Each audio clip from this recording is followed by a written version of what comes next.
Hello, my name is Matthew Darlitz and I'm the Editor-in-Chief of the Neuropsychotherapist, and welcome to another weekly report.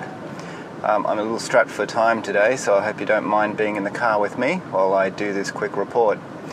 As per usual, we're catching up with Richard Hill from Sydney. It's over to you, Richard. Hi Matthew, hi everybody. Well, here I am in my new clinic rooms, which we've been building and getting all together over the last 6 weeks, so that's kind of exciting. But let's have a look at what's going on. I've been having an interesting conversation with my friend Professor Alan Ivey, very well-known counselling micro techniques in the States. And we've been talking about a lot of things in neurobiology, and oxytocin, the oxytocin receptor. And he was sharing some papers he was talking about in relation to the importance of the oxytocin receptor, some of the polymorphisms, the SNPs that can change it, and that oxytocin receptors are important for being able to develop good attachments, and it helps, that it benefits. And so I talked to him about epigenetics, and so we added a talk about that. Now there's 3 papers I want to bring to you that are important in relation to this attachment, the epigenetic, the genetic nature of our capacity, our potential, or the framework in which we develop our attachment stuff. There's a new chap, and that's why I want to share it with you. So let's look at the new one first.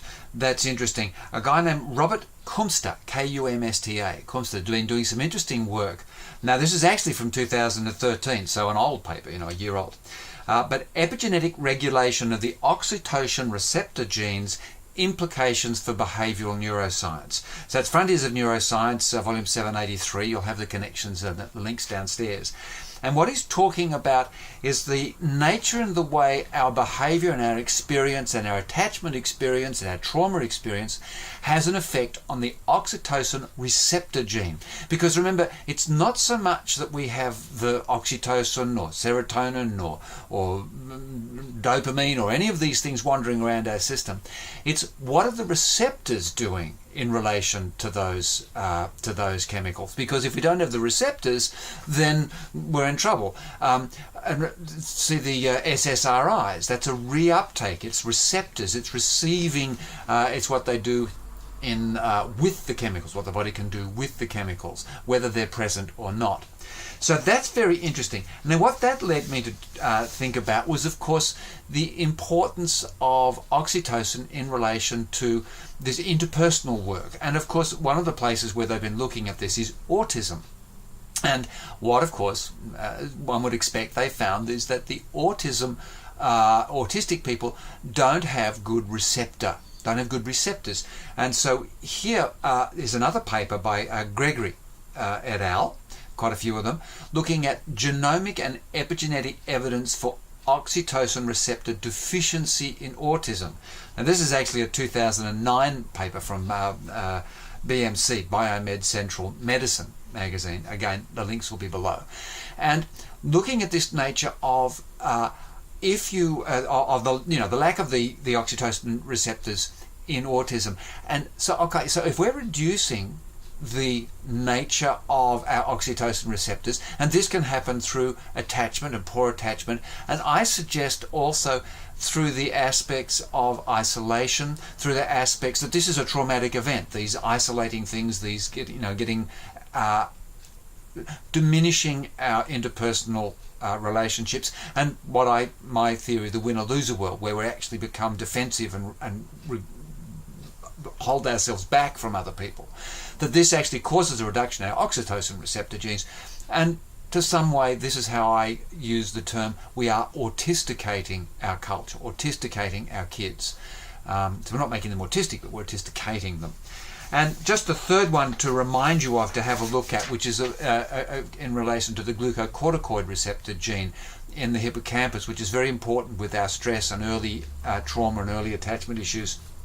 And just reminding you of that epigenetic regulation of the glucocorticoid receptor in human brain in relation to childhood abuse. And that's Patrick McGowan, Michael Meany, really terrific people doing that work there, Moshe Ziff. And so that's again a 2009 paper. We'll give you the link to that. So that's really cool. And what's on? how about a bit of self-promotion? I don't think that's too bad a thing. But I'm actually doing a series of neuroscience workshops, and it's with the PDP seminars, Professional Development People seminars. Really good people. They do great organisation. And I'm doing Neuroscience 101, then later on 201 and 301. So 101's near, that's close, that's March 21st, Friday, March 21st. So go to pdpseminars.com.au and check me out there. Now I'm following that up with affective disorders, the 201, and neuropsychopathology, 301 in May, end of May, 31st of May, 1st of June. Then have a look there, because if you're interested in what I do and some of the things and you want to see a bit more about, I'm also talking about interpersonal neurobiology in August, Ernest Rossi's mirror hand approach in early November, and my personal curiosity approach at the end of November. So there's a few things going on there in Sydney, and they'll be setting up some in Melbourne as well. So that's long enough for me, 5 minutes or more, gotta go. Have a good time, everybody, and thank you very much, and have good brains. Bye. Thanks, Richard. I'd really encourage anyone that's in the Sydney area, or even on the east coast of Australia, to get along and have a listen to Richard when he is presenting. He's a very dynamic speaker. He's very engaging and very entertaining, as you can probably guess from the little bits that he does for us here at the Neuropsychotherapist. Now, we always like to be up to date with what's happening on Shrinkwrap Radio. And if you're not familiar with Shrinkwrap Radio, Dr. David Van Nuys in California does an amazing job at interviewing all of these remarkable people in the field of psychology and neuroscience. And he simply has the best podcast show on the planet for psychology and neuroscience. So if you haven't listened to Shrinkwrap Radio, check out the link that I'll put below this video and jump across and have a look. He does a remarkable job, and he just does it out of a pure love for psychology. So it's over to you, David. Thanks. Hello again, Matthew. It's good to be here once again, and I want to thank you again for the invitation.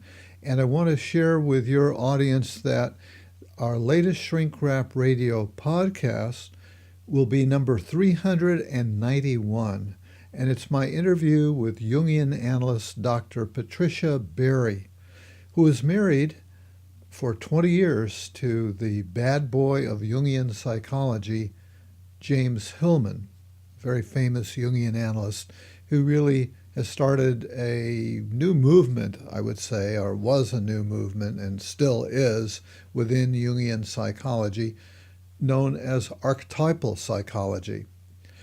I find it fairly subtle, and I've discovered some resistance in myself as I've kind of grappled with those ideas over the years. And so while neuroscience is probing the mysteries and the complexities of the brain, Jungians are probing the mysteries and complexities of the phenomenal world, or phenomenologically. Just another side of the coin, I guess, of this very complex reality that we live in. And I want to let your audience know that there is a 10-episode seminar that's going on right now, and it's not too late for them to get in on it, of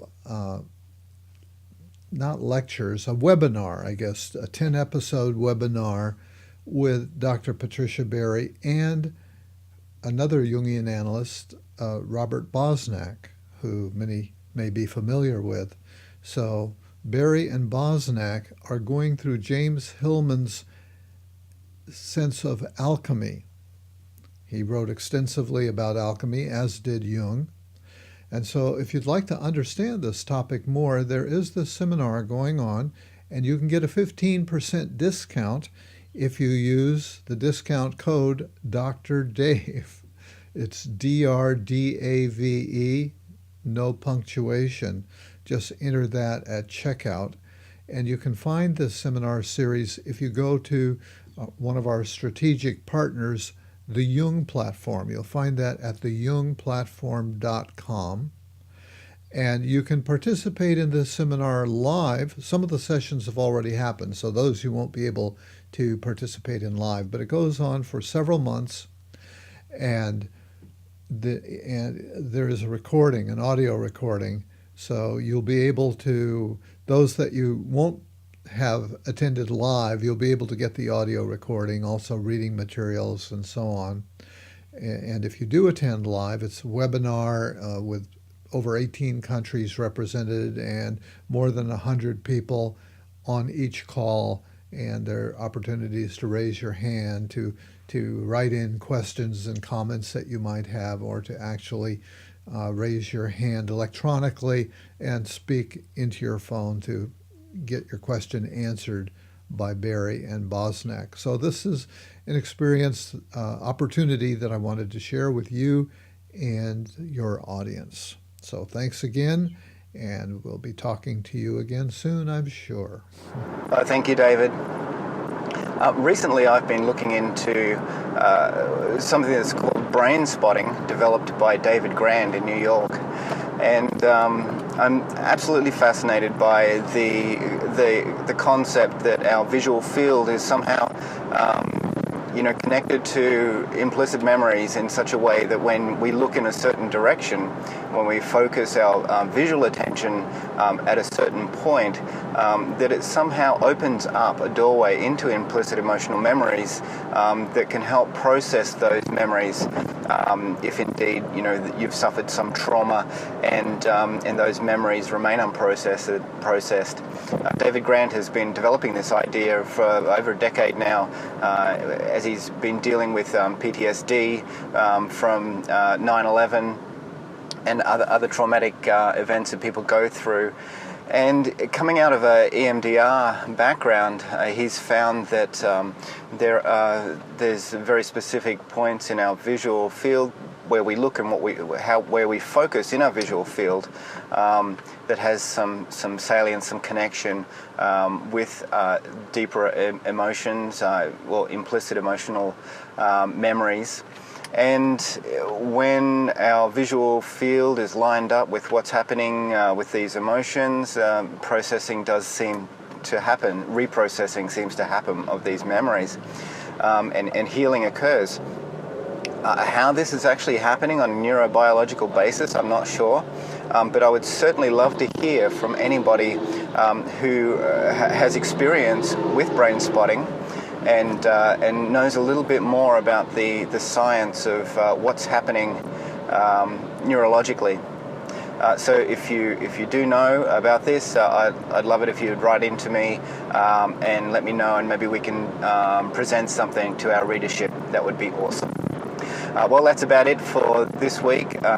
Sorry it's been very short, but we'll have more for you next week.